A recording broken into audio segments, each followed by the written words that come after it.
started because we all women coming together, networking, building together. We just gonna pray about, what we're doing.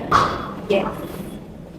Heavenly Father, we come to you today first to say thank you. I say thank you for waking us up. Say thank you for bringing us all together, keeping us safe, secure, out of harm's way, Lord. We ask this be a day that we share information, that we connect, that we learn, that we build together, that we share resources, that we show different sides of ourselves, that we show that we can come together as women and build and create. We pray all blessings over everybody in this room. In Jesus' name we pray, amen. Amen. All right. So we just gonna be honest, and I'm a little raggedy, so I'm letting you know now. Is it up? Is it up? You got your microphone? Check. DJ Mrs., you got yours? Yeah. Check. Okay, cool. And I'm glad you're with me too, because my team already told me that you a little ratchet too. So, but not in a bad way. They was like, she real age. I'm like, yes. So I don't have to feel bad. You can say Ebonics. That's what I do, I got Wande sitting next to me. What's up, girl? I'm so excited.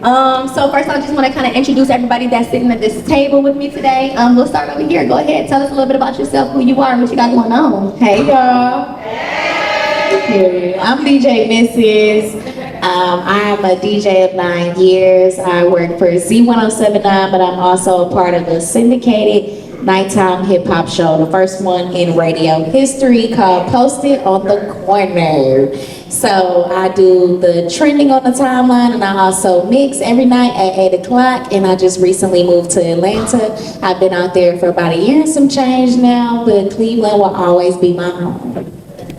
Yes, congratulations. Hey guys. So my name is Ashira Nelson, but I also go by Savvy Girl Money. I am all about financial literacy. People talk about getting the bag, but I am all about managing the bag, staying in compliance, and keep it flowing. Right. I've been in this space since 2015. That's when I started Savvy Girl Money. I am all about paying off debt, saving. Yes, we want the bag, but we still have personal goals. Y'all, we got to get our credit up and really get out and get it. So that's what I'm all about. Yes, congratulations. Yo, what's up, y'all? Hey. So shout out to the panelists, because those are some of my favorite things. I love music and I love money, finances. So it's gonna be fire. It's gonna be fire. So, but my name is Wande. I'm a hip hop artist, and I'm really passionate about my faith. So I usually use my music just to express my faith and encourage people in their walk with God. And yeah, I'm super excited to be here today. I'm also from Atlanta. I was born in Nigeria, and I think this is gonna be an awesome panel. Yes. And I'm glad you brought that up. So while we're all, women of color, we all face different things. So I kind of want to bring that to the highlight because that is some things that we have to overcome, especially in the industry. So what are some things you have faced, especially being a faith-based artist, and how have you overcame some of those things? Yeah, I think I would definitely say there's different spectrums. I think one, because I'm very ambitious, I faced a lot of being the first person to do something. And a lot of times if you don't have a mentor, there's so much of a learning curve you have to do. So with my industry, I'm the first woman to actually have a livable platform just based off of rapping alone. And so I would say with that, so with the financial literacy, there's a lot I've had to learn, because I want to do it ethically. I don't want to be scamming people, so I've had to learn how to properly pay people out, how to pay your taxes on time, how to file your LLC properly, how to do the accounting properly and everything. So I think that's one thing I face being a woman, because there's still men who have been doing it, but I think it's different whenever you're a woman, because now there's extra things that come along that are necessary. We like to look on fleek. So with my label, it's hey, we gotta make sure the budget's right to account for hair and makeup. And with all the guys, that's not a thing. They just get a fade and call it a day. But it's nah, you gotta know whenever Wande's come in, we have to have hair and makeup. And so for them, even that's been a learning curve of oh, we have to adjust accounting for Wande. And even if different artists are at different levels, it's hey, that's very important as a woman. We can't just have her out here looking crazy. And so I think it's just a lot of firsts that I've encountered when dealing with new organizations and dealing with new partnerships, but it's been a lot of fun. I think now it's becoming normalized, and a lot of more women who are faith-based, they're also now getting to reap the benefits of my interactions as I go into different spaces and stuff like that. That's what's up. I just want to swing back around here because you're doing it. You're doing amazing. I'm really proud of you. So DJ Mrs., you are very interesting. We were talking on the phone. Can we just go a little bit about your background, like how you even got started to even get into this industry, because that was not your plan at first. So in middle school and high school, I did used to make mix CDs. I used to charge $5 or $10. You had a 10-song limit. If you went over the 10 songs, I needed a little bit more pay. But I didn't really know what DJing or anything like that was. I originally wanted to be a county coroner. My uncle, rest his soul, he just passed away, Dr. Odell Owens. He was a county coroner in Cincinnati, Ohio. So I went to school for chemistry. So I have a degree in chemistry and a minor in biology from the Central State University. But when I got to college, me and my homegirls, we was party girls. I can't say was, I still am, but we was party girls. So we was tired of going to all the kickies and hearing all the same type of music. And I'm a music lover. Like every type of music. I done been through every phase. I done been through an emo phase. I done been through it all. So my homegirls was just like, well, why don't you DJ the parties? So one summer I went home after my freshman year and I reached out to other DJs around the city for help, and they were willing to help me, so I learned how to DJ. And then once I went back to school, I just took over. I'm like, no, I'll do the party for $50. Because I just wanted to get me and my friends in for free so we can have fun, so we can kick it. We can get in for free, drink for free, eat for free, just because I'm a DJ. So I was just thinking about it like, I just wanted me and my friends to have a great time with each other and enjoy our college career, but then it turned into a passion for me. And I started to fall in love with the craft, and every night being in my dorm practicing after class, like I didn't go to school for anything easy. So I knew like, I still had to choose, but I was gonna always choose my dream. That's so good, that's so good. All right, so let's talk a little bit about money. How did you even get into this? What did you paid off $100,000? Okay. $50,000. $50,000 of debt. So how I even got here, I grew up in Garden Valley, and just growing up in the projects, you see everybody on food stamps, Section 8, and I wanted something different. I'm like, there has to be another way that we can get out. Has to be. It's no way that we just gonna make a minimum of like $2,500 a month so we can qualify for food stamps and be able to live for $15 a month. I didn't want that, and I didn't want that for my family or community. So I went to college and majored in accounting so that I could learn as much as I could about money. And my goal was to learn as much as I could, read as much as I could, so that I can go back and pour into my family first, my parents, pour back into my community. And as soon as I got my degree, as soon as I became a CPA, I started Savvy Girl Money. So I wasn't gatekeeping anything. Whatever I had, whatever knowledge I had, I pour out into others. So that's how I got started. And the $50,000 came about because, just like Wanda said, there is not a lot of Black people that want to get out of debt. I didn't know anybody that paid off their student loans. I had heard about a girl who had some debt, and I'm like, okay, she was paying off her student loans doing travel nursing. I'm like, well, I'm an accountant. Why can't I pay off mine? I make pretty good money. Like, I can put a plan in place. So after that conversation, I went home, looked myself in the mirror, and I told myself, okay, you about to get out of student loan debt because nobody you know have ever done it. You'll just have to be the first, and let's just see how it goes. I don't really know how I'm gonna do it, but I'm gonna make it happen. So I literally, in a mirror, in 2017, told myself, you got to pay off this student loan debt. When I got started, I was so motivated and like amped up. I'm like, okay, I did that with the student loans. Okay, credit card debt next. Then I paid off my car. So, hey, I paid off my car. It's been 3 years now. No car note. Like, why do we have to have these things? We make great money in our 9-to-5 job as entrepreneurs. We don't have to have debt chomping away at all of our income. So that's how I did it. That's amazing. That's amazing. I told her earlier, that's such a flex. Like, that's the real flex. Yeah, for sure, for sure. It really is. It really is. So you guys are so ambitious, and it's amazing. But I'm seeing in some areas of our community and our culture, there's some lack. And I'm not gonna put it all on the men, but we are seeing some of our men not raising up how they could be, and then we're seeing some of our women coming against each other and beefing for no reason when we can work together. So my question to each one of you guys is, what do you think we could do, or what are you doing to kind of bridge that gap with, one, maybe open a door for a man who has the mindset to do better but don't have the opportunity, or how are you allowing other women to partner with you to be a part of your team to build? So I'm a realist. You know, I'm all about putting that type of respect and energy out in the universe and praying that I receive it back. So I'm very open with people. Like, if you want help, girl, hit me up. You want to learn how to DJ, you want to do this, hit me up. But I'm going to leave that on you. I can't be the person that's like, come on, sis, come on, let's do it, let's do it. Thank you. It's your journey, not mine. So if you want help, I'm always open and willing to help, because I have people open and willing to help me. But I can't continuously go out of my way to help this brother or help this sister. If that's something that they want, they gonna come and get the help.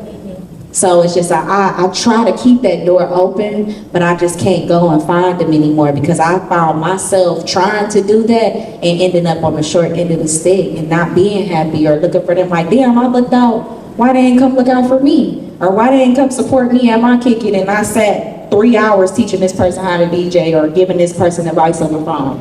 It's like, whoever these people that want the help, they gonna come and get it. So that's good. I'll tell a story. I was at the grocery store last week, and walking in, this guy, he paid me a compliment. I'm used to compliments, so I wasn't flattered, but it was the idea that, thank you, you made me feel good. I hear this at home, my husband knew this, but thank you. I appreciate you. You could tell he had just got off work. He used his hands a lot. You could just look at it like life was just getting him down. But he still was gonna pay me that compliment. He told me how professional I look, like, how you working 9 to 5 and you still look so happy getting off? I'm like, because hey, I'm living life. And I told him, we went through, did our grocery shopping, and we got to the register. He actually was in front of me. He let me go first.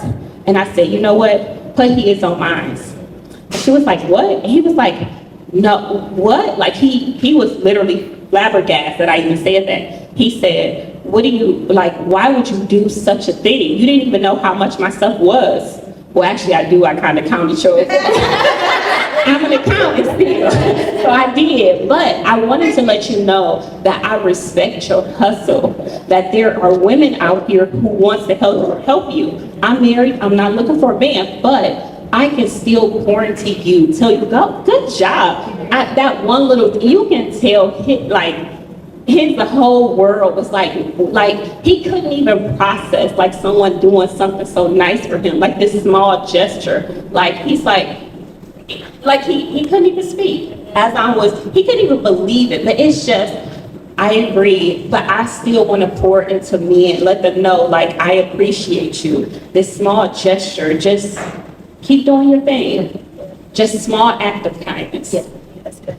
Yeah, and then in my space, one thing that we actually started doing this year was a thing called Holy Girl Meetups. And so we noticed that like a lot of the women weren't working together in our industry. And I think it's honestly just rooted in pride and lies. And so often what can happen is you think like, oh, if I help this person, then, their career might pop off. And if they pop off, then, whatever, like I gotta share the resources to myself. And the same thing can happen with like finances. You're like, oh, well, if I tell them, maybe they'll take my job. And it's like, I think a lot of times it can get into your head and you don't realize like we're stronger together. And so we started doing the Holy Girl Meetup thing. Also, invitation, if you want to pull up, you can pull up, but we're not forcing you.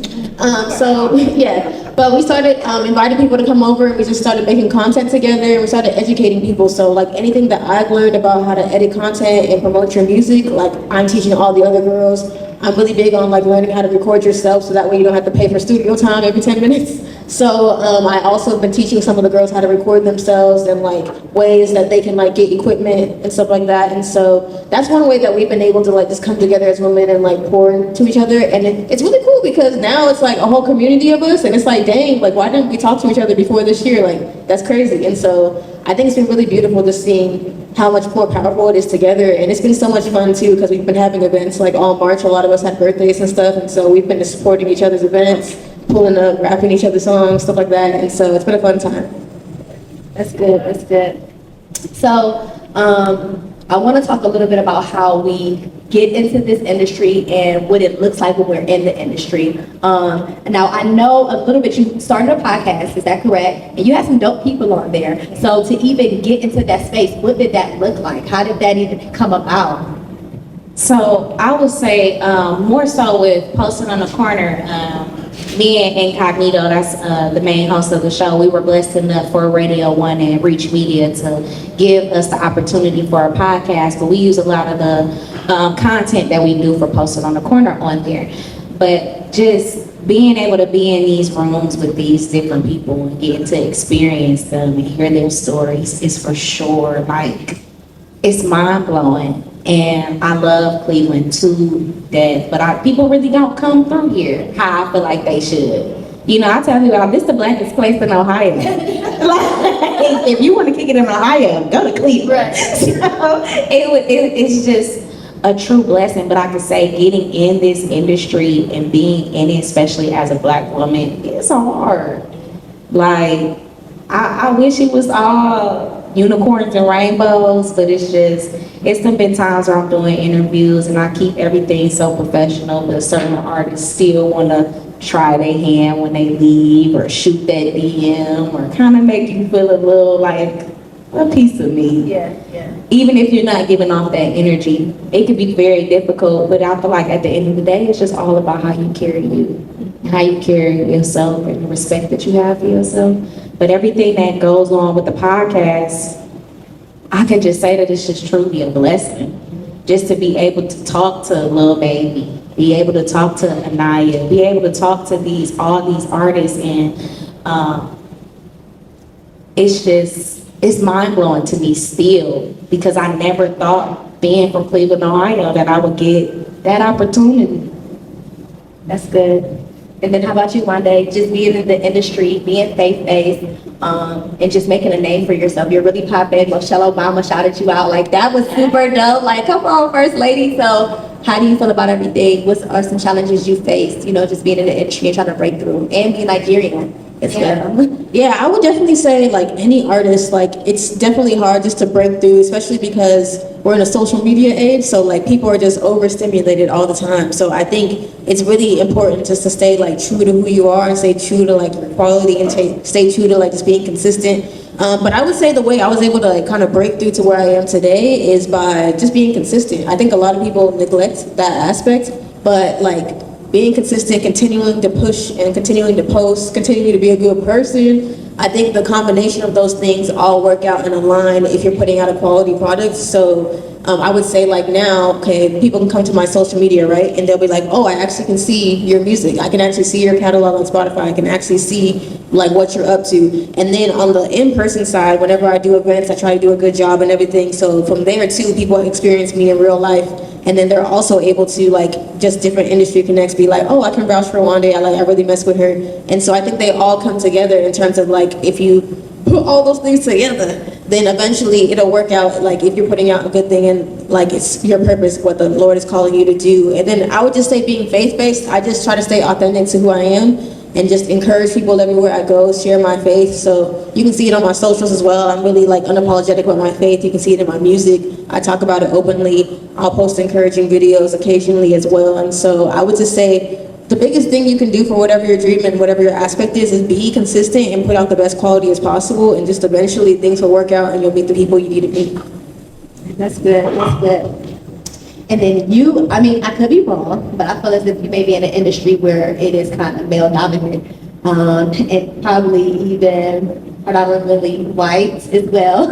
So how do you, and it's so inspirational that you said you was from Garden Valley. Like, yes, like that is so beautiful. You know what I mean? Like 10 years old. Yeah. Not even just like baby. Yeah. So that's just amazing. You'll go back today. Mm-hmm. Yeah. So just for me, how I got here was just remembering where I came from and not wanting to forget, because like still in the summertime, my husband, my brother, and my dad, they coach for Garden Valley Uni football team. I go down for practice 2 days a week. No, I don't live there anymore, but just remembering my community, using this as an opportunity to let people know, well, they know I'm from down there, but there is something else after this. There is something else to inspire or reach after we leave these projects. So for me, just like Wanda, being consistent, constantly learning, being vulnerable online. Y'all, I posted from 2017 to 2020. I posted my budget online every month for everybody to see. Not because I wanted the work, I didn't do my husband, I just did me. Not because I wanted the world to know how much I made, but just because how are we supposed to learn if somebody don't put it out there? How do we stop the idea of talk about money as a taboo? It doesn't have to be. So we need one brave person to put their budget out there, put out how much they make, put out how much they allocated towards debt versus saving or towards their monthly expenses. I felt like we just needed one brave person that looked like us to let us know that it is possible to continue to move forward and make it happen. That's so good. And I'm so happy you said that because that's going to just segue me into my next question for you. We saw you at the BET Awards, and I was like, oh my God, like that is amazing, you know? So to see somebody be in that position that looks like us is amazing. So what do you think that did for the generation that you are like influencing? Oh, gee. I feel like, especially with me being myself and being authentic, I'm not about to suit and boot up for nobody. Hey, this is who I am. Y'all wanted a sister in the building, y'all got a sister in the building. And I feel like the younger generation that's under me is just, I hope they're there in awe. That knowing that they can do it too. Me doing these red carpets for BET. I recently just got a chance to go to the White House for a Black History Month event and just being in there.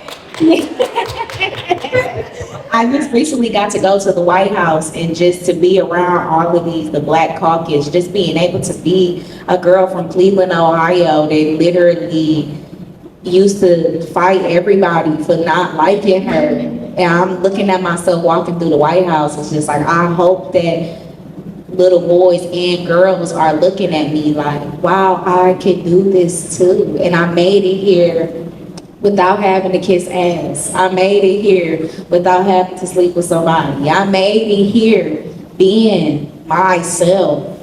And I feel like it takes longer. It takes a lot longer. Don't get it twisted, but it feels so much more better when you get there.